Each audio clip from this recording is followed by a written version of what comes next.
Ngiyabingelela kakhulu eNingizimu Afrika obingelelayo Ukhuzani mfowampunguze ngaphansi emandaba enkandla ematholampilo. Ngithi ngithatha leli thuba ngokukhulu ukuyithoba. Ngibonga kakhulu kuMaspala wangakithi enkandla oholwa ngumnumzane uThami ophinda beyikhansela la kwa-6.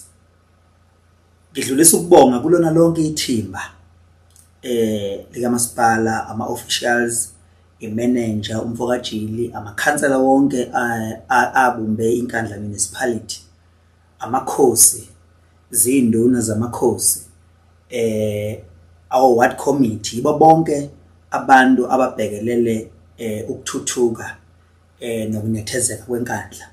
Ngithi namhlanje angibonge ngokukhethekile. Ngiswele wona amazwi okubonga nafanele ukuthi ahambisana nalesimo ensenze kumina. Ngikubona kuncane kakhulu ukusho igama elithi ngiyabonga kunesimo sento enhle kangaka enenzele yona. Ngithi nanoma yinini nize niqhubeke njalo nokuhlomulisa labo abenza kahle, nibaveze nisho ukuthi nani niyabonga niyanconcoza ngoba ukuphakama kwegama kaKhuzani kusho ukuphakama kwenkandla yonke jikelele. Ngifisa ukubonga kakhulu ke nakubalandeli bonke beBlue Nation ngoba lolu hamba luhambe ngingedwa, ngiluhamba nabo njengoba nazo ukuthi konke lapho engisuke ngiqoke khona ngiyanqoba ngenxa yabo.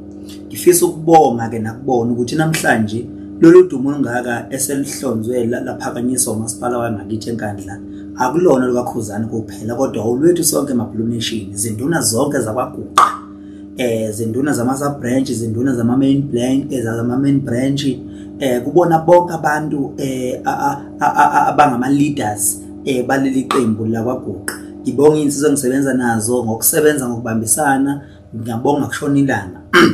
Baningi kakhulu abantu ababamba iqhaza empilweni yami, kubona bonke abantu abangesekile. Ngithi namhlanje ngichonywe uphaphelo gwalagwala, ngichonywe uMaspala wangakithi enkandla ngamagalelo esengwenzile emculweni kaMaskandi. Base bengiphathisa umlayezo ukuthi bayafisa ukuthi ngithuthukise futhi abaculi basenkandla. Lokho ngizokwenza ngokukhulu ukwethembeka ngoba uma ngabe sengiphambili kuhle ngibalekelele labo abalandela ngemuva, ngibakhombisa ukuthi indlela ibuzwa kwabaphambili.